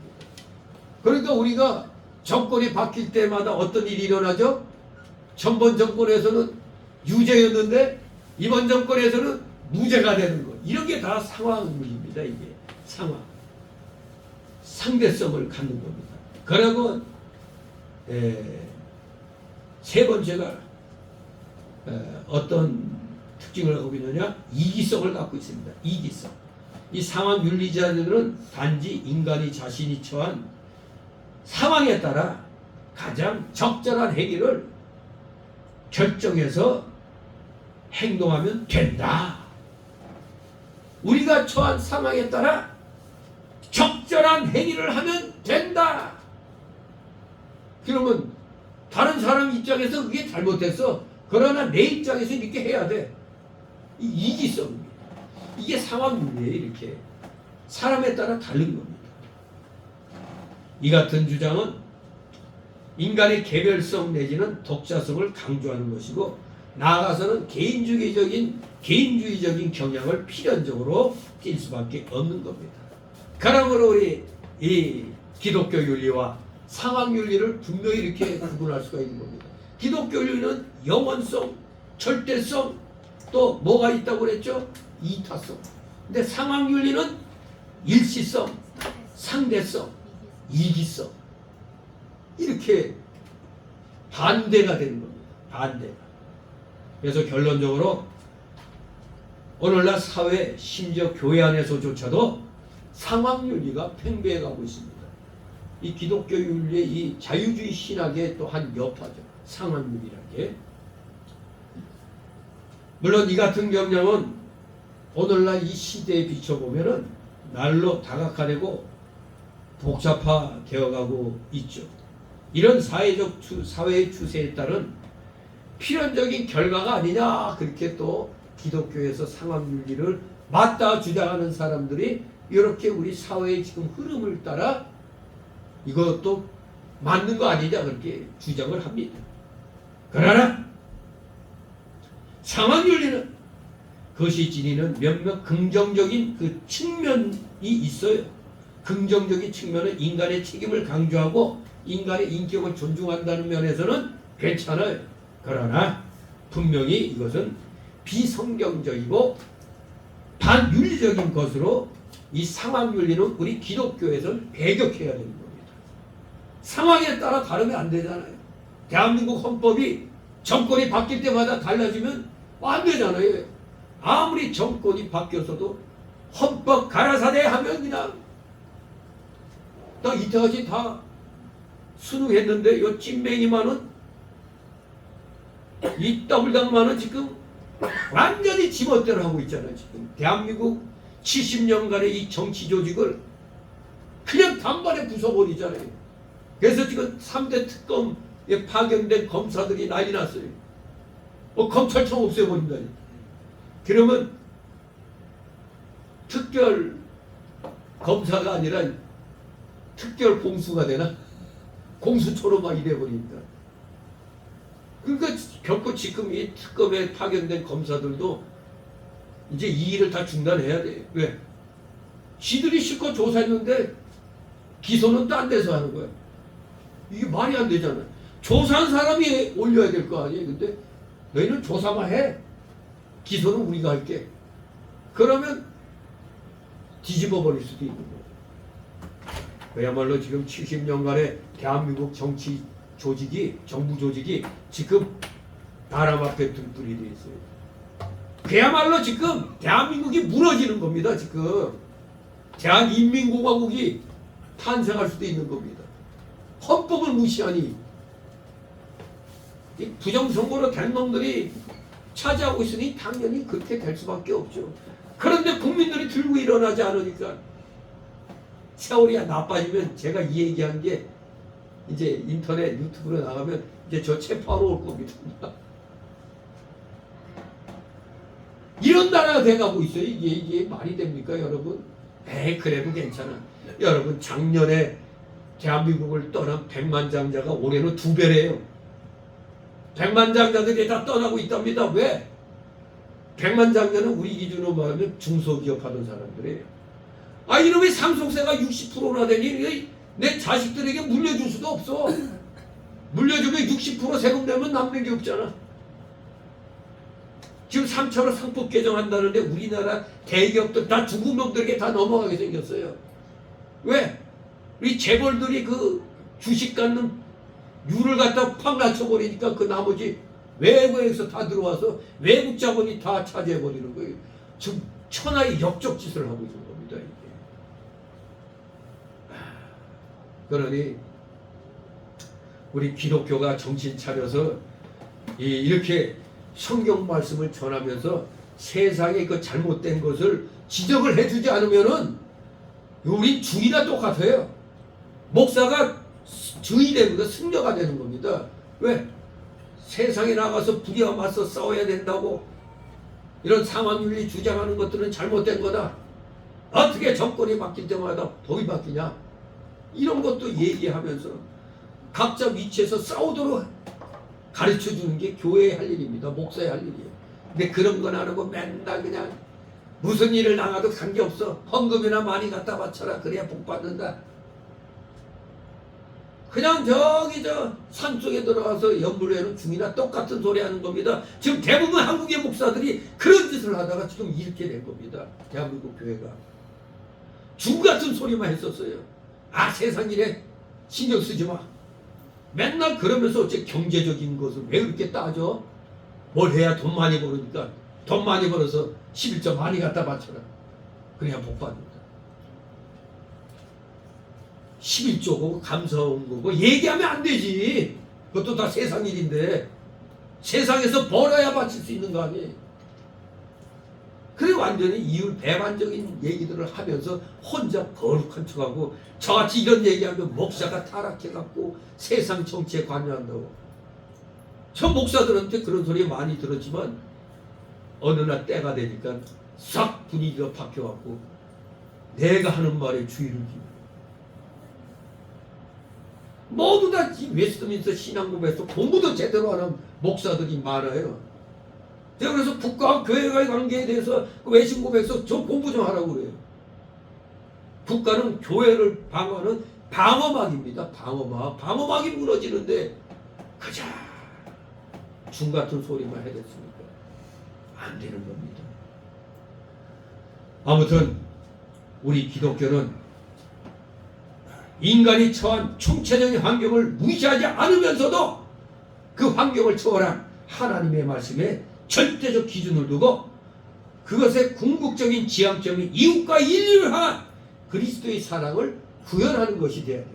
그게 기독교 윤리입니다. 우리가 기독교 윤리에 바로 서야 세상이 바로 되는 겁니다. 세상의 저 잘못된 저 상황 윤리에 따라 그냥 지금 정치인들은 다 상황 윤리예요. 왜? 지들이 정권 잡으면 다 바꿔. 그때 어떤 노래가 히트쳤지? 바꿔, 다 바꿔, 바꿔, 바꿔.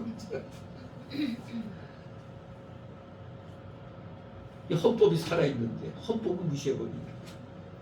상황 윤리에 그냥 도통한 자들이 돼버렸습니다. 아무튼 우리가 거짓말이다. 에이, 선의의 거짓말은 그래도 해도 돼. 선의의 거짓말은 쉽게 말하면 상황 윤리에 해당되는 거예요. 우리 기독교 윤리에서는 내가 이 말을 하면은 뭔가 안 좋은 일이 생길 것 같다면 얘기 안 하면 됩니다. 근데 구태여 그걸 갖다 거짓말로 그냥 해버리면 진짜 거짓말이 되는 겁니다. 이것을 조심해야 돼요. 전에 얘기했죠. 6.25 때 어떤 애가 마루에 앉아있는데 자기 아빠가 헐레벌떡 들어갔고 그때 우리 지금 생각해도 마루 밑에 그게 있었죠. 마루 밑에 들어갔죠. 근데 인민구들이 들이닥치면서 야, 네 아빠 어디 있냐 그러니까 얘가 중일학교에서 배운 게 있단 말이야. 아, 이거 거짓말 하지 말라고 그랬으니까 우리 아빠요? 여기 있는데 이러면 안 되잖아. 이거 자기 아빠 죽지. 그러니까 그냥 이렇게 뭐 보면서 그냥 그 자리에서만 왔다 갔다 했어요. 왔다 갔다 했다는 건 여기 있는데 이 말이지만 우리 아빠 여기 있어요 말을 안 한 거지. 거짓말 안 한 거잖아요. 그런 겁니다. 말을 안 했을 뿐이지 거짓말한 게 아니에요. 너 주일학교 다니면서 왜 거짓말해? 그게 아니잖아요. 이렇게 우리가 상황 윤리에 빠지면 안 됩니다. 그럴듯한 것 같지만서도 아닌 겁니다. 자, 이제 두 번째 소달락으로 6절 13절 기름을 부음 받는 다이 6절에서 13절까지 한번 있습니다. 시작. 그들이 오래 사무엘이 엘리압을 보고 마음에 이르기를 여호와의 기름 부으실 자가 과연 그 앞에 있도다 하였더니 여호와께서 사무엘에게 이르시되 그 용모와 신장을 보지 말라. 내가 이미 그를 버렸노라. 나의 보는 것은 사람과 같지 아니하니 사람은 외모를 보거니와 나 여호와는 중심을 보느니라. 이새가 아미나답을 불러 사무엘의 앞을 지나게 하며 사무엘이 가로되 이도 여호와께서 택하지 아니하셨느니라. 이새가 산마로 지나게 하며 사무엘이 가로되 이도 여호와께서 택하지 아니하셨느니라. 이새가 그 아들 7으로 다 사무엘 앞을 지나게 하며 사무엘이 이새에게 이르되 여호와께서 이들을 택하지 아니하셨느니라 하고 또 이새에게 이르되 네 아들들이 다 여기 있느냐? 이새가 가로되 아직 말지가 남았는데 그가 양을 지키나이다. 사무엘이 이새에게 이르되 보내어 그를 데려오라. 그가 여기 오기까지는 우리가 식사 자리에 앉지 아니하겠노라. 이에 보내어 그를 데려오매 그의 빛이 붉고 눈이 빼어나고 얼굴이 아름답다. 여호와께서 가라사대 네가 그리 일어나 기름을 부어라. 사무엘이 기름 부을 줄 알여 그 형제 중에서 그에게 부었더니 이날 이후로 다윗이 여호와의 신에게 크게 감동되니라. 사무엘이 떠나서 라마로 가니라. 아멘. 예, 지금 읽어보니까 이새한테는 아들이 몇 명인 거예요? 7이요, 8이요? 7이 다 지나게 했는데 말째가 남았어. 그럼 몇 명이야? 8명이네. 아, 8명이나 나왔네. 아들만. 요번에 저하고 같이 그 교육자에 갔던 그 교육자 서기가 아들만 6이야. 주일학교에도 충분했는데 근데 그 아들들이 뭐 다 커가지고 돈벌이 하고 있습니다. 아무튼 하나님의 복 중에 가장 큰 복이 자녀가 많은 게 가장 큰 복입니다. 여기 엘리압은 이새의 맏아들입니다. 아주 인물이 훌륭하고 또 키가 크고 외모가 아주 잘생긴 사람이었어요. 그러니 사무엘이 딱 봤을 때 어우 폼나네. 저 친구가 보다 하고 생각했더니 그래서 사무엘은 망설이지 않고 저 맏아들이 여호와의 기름 부으실 자인 줄 알고 기름을 부으려고 했어요. 너무 섣부른 판단이죠. 그랬더니 여호와께서 사무엘에게 뭐라고 하셨습니까? 그 용모와 신장을 보지 말라. 내가 이미 그를 버렸노라. 하나님의 말씀입니다. 사람들은 외모를 보고 사람을 평가하기 쉽습니다. 우리 다 지금 왜 성형외과가 돈벌이 잘하죠? 이거 어디 가서 면접 보려고 하면은 다행히 먼저 얼굴부터 보잖아요. 그러니 이거 하나님 말씀하고는 다른데. 그럼요, 인간 세상은 다른 거죠. 인간이 생각하는 거하고 하나님 생각은 이게 다른 겁니다. 하나님은 용모와 신장을 보지 말라고 말씀합니다. 우리 인간이 지닌 외적 조건들은 사실 영원하거나 완전한 것이 아닙니다. 사울 왕에게서 경험했던 것처럼 그의 뛰어난 외모가 거의 불완전하고 이기적인 인격을 대신할 수는 없었잖아요. 사울 왕이 어땠어요? 키도 장대하고 얼굴도 꽃미남이고 이런 자였는데 보니까 결국 하나님 말씀하고 반대로 지금 지 뜻대로 하고 있었잖아요. 우리 인간들은 이렇게 외모에 치중을 많이 합니다. 그러나 우리 하나님은 이러한 인간의 조건들을 초월해서 모든 인격들과 교제하기를 원하시는 겁니다. 사람은 외모를 보거니와. 외모, 문자적으로는 사실 이게 눈으로 본다는 얘기입니다. 눈으로. 그래서 킹제임스 여권에는 at the eyes, 눈으로라고 이렇게 돼 있어요. 물체의 외형을 분별하는 이 육신의 눈은 내면 세계를 통찰하는 마음의 눈과 대조되죠. 우리 하나님께서는 인간의 눈으로 볼 수 없는 마음과 생각을 감찰하시고 우리 인간을 판단하시는 겁니다. 그러므로 사람은 외모를 보나 나는 중심을 보느니라 말씀하는 겁니다. 하나님께서 사람을 판단하시는 기준이 우리 인간의 그것과는 다르다는 걸 말합니다. 하나님께서 하나님의 일꾼을 선별하실 때 가장 귀히 여기시는 요소는 마음 중심에 있는 겸손한 신앙과 진실성인 것입니다. 바로 우리 하나님은 이렇게 사람과는 다릅니다. 그저 사람은 눈에 보이는 것 가지고 평가합니다. 물론 우리 사람은 속을 모르니까, 속을 못 보니까 외모가 잘생기면 훌륭하게 보이고 큰 일을 해낼 수 있을 것 같이 생각되죠. 근데 우리 인간 사회에서 흔히 쓰는 말이 있죠. 뭐라고요? 생긴 대로 논다. 아이고 생긴 대로 노네. 그렇게 말을 하고 있어요. 그래서 우리 인간이 이렇게 겉모습을 중시 여기죠. 그래서 잘못하면 우리 인간은 그 외모 때문에 교만하기 쉬운 겁니다. 그러나 우리 하나님은 중심을 보시는 겁니다. 사도행전 13장 22절에 내가 이새하는 다윗을 만나니 내 마음에 합한 사람이라 내 뜻을 다 이루게 하리라 하시더니 이렇게 말씀했습니다. 다윗은 하나님의 마음에 합한 사람이라고 했습니다. 중심에 하나님의 뜻을 이루어 드리려고 전심으로 노력하는 자가 바로 하나님의 마음에 합한 자요, 이러한 자가 바로 하나님의 일꾼의 자격이 있는 것입니다. 다윗이 하나님의 명령을 지켜 전심으로 하나님을 좇으며 하나님 보시기에 정직한 일만 행하였기 때문에 다윗이 하나님 마음에 합한 자가 된 것입니다. 하나님이 기뻐하시고 하나님이 쓰시는 사람은 이렇게 다윗처럼 하나님 마음에 합한 신앙의 사람입니다. 중심이 하나님 마음에 합한 자가 아니면 외모가 아무리 잘생기고 훌륭해 보이며 힘이 있고 기술이 능숙하다 할지라도 우리 하나님은 사울왕을 버리듯이 버립니다. 교회도 마찬가지입니다. 하나님의 마음에 합한 교회가 되어야 하나님께서 기뻐하시는 겁니다. 교인이 많고 예배당을 폼나게 지어놨다 할지라도 하나님께서는 그것을 보시는 게 아닙니다. 그러면 우리는 하나님 마음에 합한 사람이 어떤 사람인가를 오늘 오전 시간에 정리를 하도록 합니다. 하나님 마음에 합한 사람 첫 번째, 자기를 위하지 않고 하나님만 위하는 사람이다. 사울은 자기를 위하는 마음 때문에 하나님 마음에 합한 사람이 되지 못하였으나 다윗은 자기를 위하지 않고 하나님만 위하는 생활을 했습니다. 모든 일에 하나님을 위하여 하느냐, 자기를 위하여 하느냐, 이것이 문제입니다.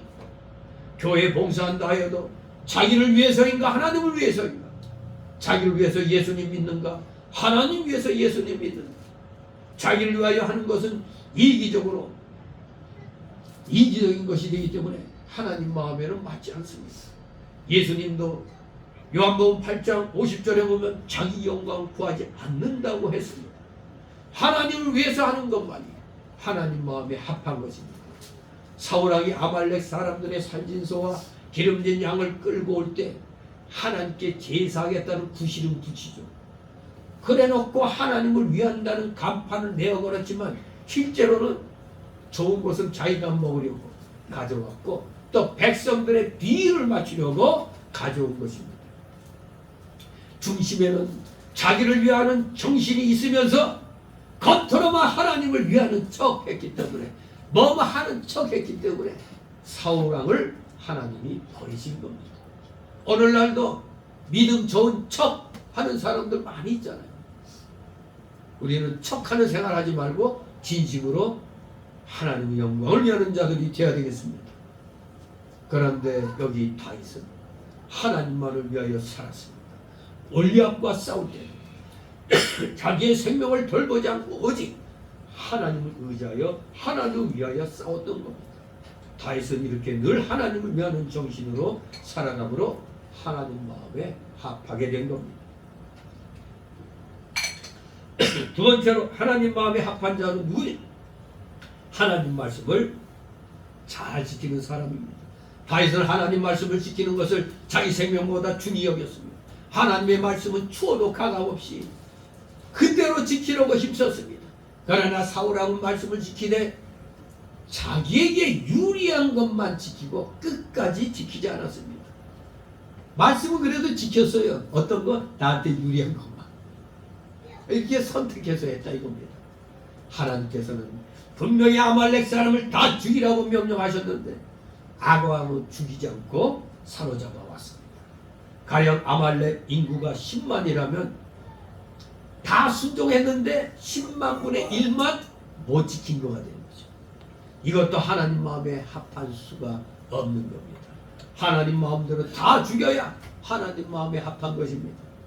말씀을 가감하지 말고 그대로 다 지켜야 합니다. 무슨 사정을 들어 말씀을 지키지 못한다고 핑계하지 말고 우리는 말씀을 생명보다 더 귀중히 여겨야 하나님 마음에 합하게 되는 겁니다. 세 번째, 하나님 마음에 합한 사람은 전심으로 하나님을 찾고 하나님만 의뢰하고 나아가는 사람입니다. 다윗의 생활은 하나님을 힘입어서 걸어가는 생활이었습니다. 전심으로 하나님을 찾아서 잠시라도 하나님 떠나지 않고 하나님을 의뢰하고 나아갔기 때문에 골리앗과 같은 무시무시한 그 적군의 장수도 두려워하지 않고 맞서 싸워 마침내 승리하는 그런 용기가 생겨났던 겁니다. 다윗은 호기와 무용과 구변이 있는 준수한 자라고 18절에 말씀하고 있습니다. 다윗의 호기와 무용과 구변은 다 어디에서 나온 것이냐? 신앙에서 나온 것입니다. 호기라는 것은 하나님을 힘입어 나아가는 데서 오는 것이고, 무용은 선한 싸움을 계속하여 싸우는 것이며, 구변은 하나님 말씀 받아서 그 말씀으로 사는 데서 나오는 것입니다. 호기, 무용, 구변 다 하나님께로부터 나오는 겁니다. 비록 다윗은 나이가 어리지만 언제나 하나님과 동행하고 하나님을 전심으로 찾고 하나님을 의뢰하고 그를 힘입어서 계속 정진하는 신앙생활을 했던 겁니다. 사울왕은 하나님 말씀을 지키지 않고 하나님 말씀을 마음대로 가감합니다. 나에게 유리하면 지키고 불리하면 버리는, 그리하여 하나님과 100% 동행하지 아니하였으니 또 하나님만을 의뢰하지 아니하였으니 오직 자기 힘으로 하려고 한 것이 많았으니 결국 버림을 받은 것입니다. 그러므로 우리 하나님께서는 자기를 위하지 않고 하나님만 위하여 하나님의 말씀을 생명보다 더 귀히 여기고 하나님을 간절히 찾고 의뢰하여 하나님을 힘입어 나가는 다윗과 같은 사람을 찾으시는 겁니다. 우리 모두 하나님의 합당한, 하나님 마음에 합당한 자가 되도록 우리는 날마다 힘을 써야 되겠습니다. 11절 13절 있습니다. 이새에 이르되 네 아들들이 다 여기 있느냐? 이새가 가로되 아직 말째가 남았는데 그가 양을 지키리이다. 사무엘이 이새에게 이르되 오려 그를 데려오라. 그가 여기 오기까지는 우리가 식사자리에 앉지 아니하겠노라. 이에 보내어 그를 데려오되 그의 빛이 붉고 눈이 빼어나고 얼굴이 아름답더라. 여호와께서 가라사대 이가 그니 일어나 기름을 부으라. 사무엘이 기름불을 취하여 그 형제 중에서 그에게 부었더니 이날 이후로 다윗이 여호와의 신에게 크게 감동되니라. 사무엘이 떠나서 라마로 가니라. 아멘. 우리 하나님께서는 중심을 보시고 하나님 마음에 합한 자를 찾으시기 때문에 외모가 훌륭한 마가들을 택하지 않으셨습니다. 둘째, 셋째, 넷째, 일곱째까지 사무엘 선지자가 사무엘 사사가 보았지만 하나님께서는 이들을 택하지 아니하셨습니다. 그러니 이들의 아버지 이새도 매우 실망했을 것입니다. 그때 사무엘은 아들이 더 없냐고 이새에게 물어봤습니다. 이새는 말째가 있는데 아직 형제들 가운데 제일 막내니까 좀 여리여리하다고 생각했겠죠. 그러니 걔는 저기 들에 나가 양치고 있습니다 하고 그냥 신경도 안 썼어요. 그랬더니 이새가 무슨 핑계 댔냐고, 다윗은 나이도 어리고 키도 작고 해서 데리고 와봐야 합격할 수 없다고 그렇게 생각하고 그래도 7째까지만 이렇게 쭉 선을 보였던 것입니다. 그랬더니 사무엘이 아버지인 이새가 제외시킨 그 다윗을 데려오라고 명령합니다. 그래서 이새는 못마땅했는데 저건 형들보다 너무 못났는데 이거 데려와봐야 소용없는데 그래도 많이 못해서 사람을 보내서 데려왔어요. 그랬더니 딱 보니까 이게 선지자 이 하나님의 사람이 보는 눈과 인간이 보는 눈이 다른 거예요. 사무엘이 볼 때는 일곱 명의 아들들에게 확 눈에 띄는 거야. 어떻게? 얼굴빛이 붉고 눈이 빼어나고, 이 눈이 빼어난다는 거, 이게 중심입니다. 눈이 빼어나고 얼굴이 아름답다, 이렇게 말합니다. 그랬더니 여호와께서 바로 말씀하십니다. 이가 그리 일어나 기름을 부으라고 했습니다. 다윗이 비록 외모는 형들에 비하면 아무 볼 것이 없지만 중심이 하나님 마음에 합한 사람이기 때문에 하나님께서는 이렇게 다윗을 택하신 겁니다. 하나님의 마음에 합한 사람을 사무엘이 발견한 것은 참으로 귀한 일입니다. 이런 사람을 찾으면 하나님께서 참 보배를 찾은 것과 같이 기뻐하시는 겁니다. 인간의 눈에는 별볼일 없어. 그러나 하나님이 보실 때는 바로 이 사람이다, 이겁니다. 하나님의 명령에 의하여 마침내 사무엘은 다윗에게 기름을 부었습니다. 기름 부음을 받은 다음부터는 저 사람이 달라졌어요. 다윗이 하나님의 신에게 크게 감동이 됐습니다. 바로 이것은 다윗과 하나님과의 특별한 관계가 성립이 된 겁니다. 즉 하나님께서 특별히 쓰시는 종이 됐다, 이겁니다. 우리 하나님께서 하나님 일을 시키시기 위하여 그만한 은혜를 베풀어 주시고 하나님 함께 역사하시게 된 겁니다. 일단 하나님이 딱 택해 놓으니까 그때 또 성령이 확 임하니까 평상시에 여리여리하던 다윗이 아니에요. 뭔가 보이는 겁니다. 사람들 눈에도 뭔가 좀 다르게 보이는 겁니다. 성령의 감동이 임하니까 본인 자신도 더 활기차지고 자신감 있게 행동하게 되고, 보는 사람도 사무엘이 기름 부었어, 하나님이 택하셨어, 그때부터 또 보는 눈이 달라지는 겁니다. 왜? 하나님이 함께 하시죠. 그렇습니다. 하나님께서 이렇게 직분을 감당할 만한 능력과 역사를 은혜로 주신 겁니다. 그러니 우리가 어떤 일을 할 때 나는 할 능력이 없어요, 못해요 하지 말고 어떤 일이 맡겨지면 어떻게 하라고요? 부족하지만 열심히 하겠습니다 하면 되는 겁니다. 그러면 하나님이 능력을 주시는 겁니다. 사람을 붙여주는 겁니다. 우리 확신 있고 자신감 있게 하나님의 일에 열심으로 나서시는 여러분 되시기를 주님의 이름으로 축원합니다. 기도합니다. 거룩하신 하나님 아버지, 감사를 드립니다. 살아가시는 자녀들 비록 부족하고 연약한 가운데 있지만 말씀대로 순종함으로 말미암아 하나님 마음에 진심으로 합한 자들 되어 어떠한 상황에서도 하나님이 하라 하며 하고 하지 말라며 하지 않는 100% 순종의 사람들 다 되게 하여 주시옵소서. 감사드리며 예수 그리스도 이름으로 기도드리옵나이다. 아멘. 다시 찬송가 442.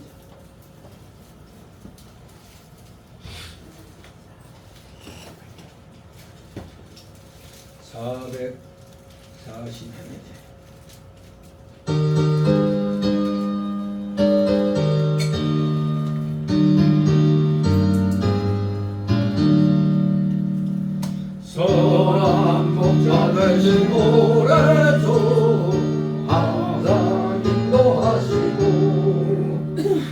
망쳐동산 좋은 곳에서 우리 먹여주소서. 선한 목자 곳에 주여 항상 인도하소서. 선한 목자 곳에 주여 항상 인도하소서. 양의 문이 되신 예수여 우리 영접하시고 길을 잃은 양의 모래로 항상 인도하소서. 선한 목자 곳에 주여 기도 들어주소서. 선한 목자 곳에 주여 기도 들어주소서. 흠이 많고 약한 우리로 영나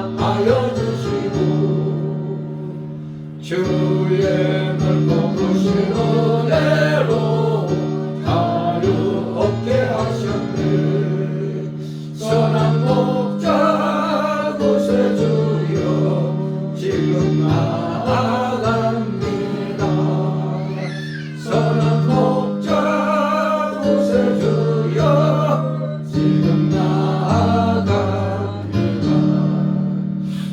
일찍 주의 뜻을 따라서 살아가게 하시고 주의 크신 사랑 베푸사 저를 좋게 하소서. 선한 목자 곳에 주여 항상 인도하소서. 선한 목자 곳에 주여 항상 인도하소서. 아멘. 잠시 드려진 예물을 놓고 하나님 앞에 보고 기도합니다. 사랑과 은혜가 풍성하신 거룩하신 하나님 아버지, 오늘도 귀한 주의 날을 맞이하여 우리 사랑하시는 자녀들 하나님께서 허락하여 주신 각자의 그 생활 영역에서 최선을 다하여 맺은 귀한 열매들을 오늘도 충성스러운 마음으로 하나님 앞에 바칩니다. 10의 1조로 드리고 주일 예물 구별케 하여 주시고 각종 명목의 감사 예물들, 촬영 예물, 건축 예물, 목회자를 위한 예물들 마음의 원대로 이렇게 주님 앞에 드렸사오니 아버지 이들의 중심을 기억하여 주시고 이들의 이 마음을 온전히 받아 흠양하여 주시옵소서. 이들에게 하늘의 신령한 목과 땅의 기름진 목이 오병의 이정의 역사처럼 이들의 가정과 하는 생업 위에 임하게 하여 주옵소서. 혹시라도 물질로 고통당하고 있는 우리 성도들 있습니까? 그 어려움을 믿음으로 이겨내고 마침내 하나님께로부터 인정받아 하늘 창고문을 마음껏 열고 다룰 수 있는 열쇠를 받아 하나님의 영광을 위하여 귀한 물질을 마음껏 사용할 수 있는 진정한 물질의 실력자들, 믿음의 실력자들, 말씀의 실력자들 다 되게 하여 주시옵소서. 이렇게 드려진 예물 몸된 교회를 위하여 잘 사용될 수 있도록 은혜로 충만케 하여 주시옵소서. 더욱더 주님의 영광이 드러나는 우리 성교회 우리 성도들 되게 하옵소서. 감사드리며 예수 그리스도의 이름으로 기도드리옵나이다. 아멘.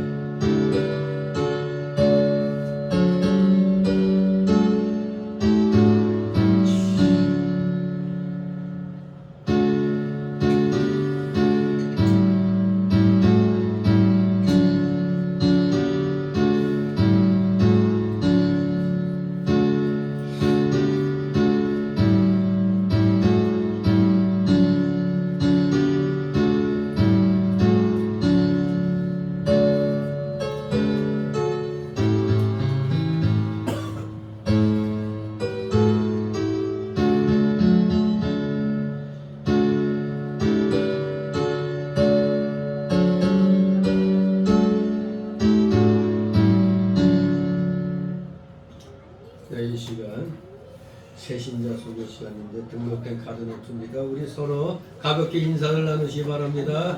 네, 아주 믿음 생활하기 좋은 아주 선선한 이제 가을 바람이 불고 있습니다. 우리 게으름 피우지 마시고 더욱더 믿음에 박찬을 가하시는 여러분 되시길 소망합니다. 광고 말씀 다 읽어보신 줄 압니다. 9월 마지막 주일입니다. 그리고 이 대한민국은 대단한 위기에 놓여 있습니다.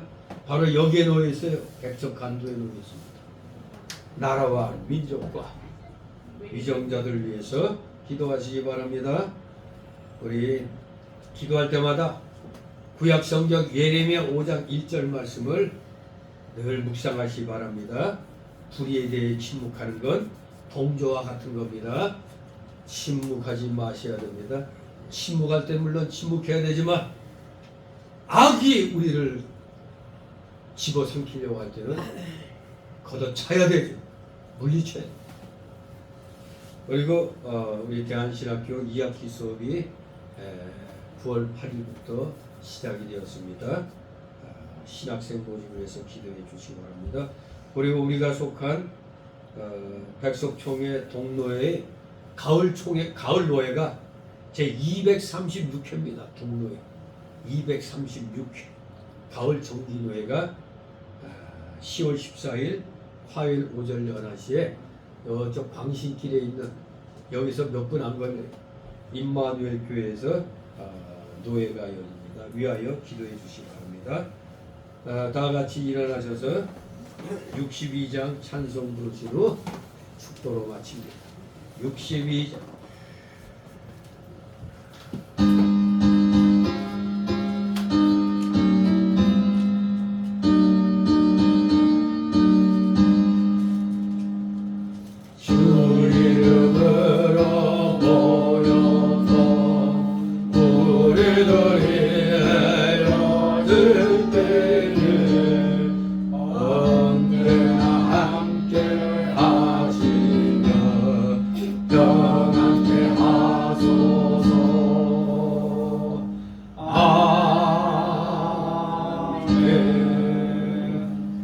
영원한 지옥 사망 형벌로부터 영생 복락의 무궁천국으로 우리를 구원하여 주시고 우리 구주 예수 그리스도의 크신 은혜와 하나님 아버지의 극진하신 사랑하심과 성령 하나님의 감동 감화교통 충만 내주 역사하시니 여기 머리 숙인 모든 무리들 머리 위에와 각 가정 위에 하는 생업 위에 이 나라 이 민족 위에 이 나라 모든 올바른 교회들 위에 이제부터 영원토록 함께 있을지어다. 아멘.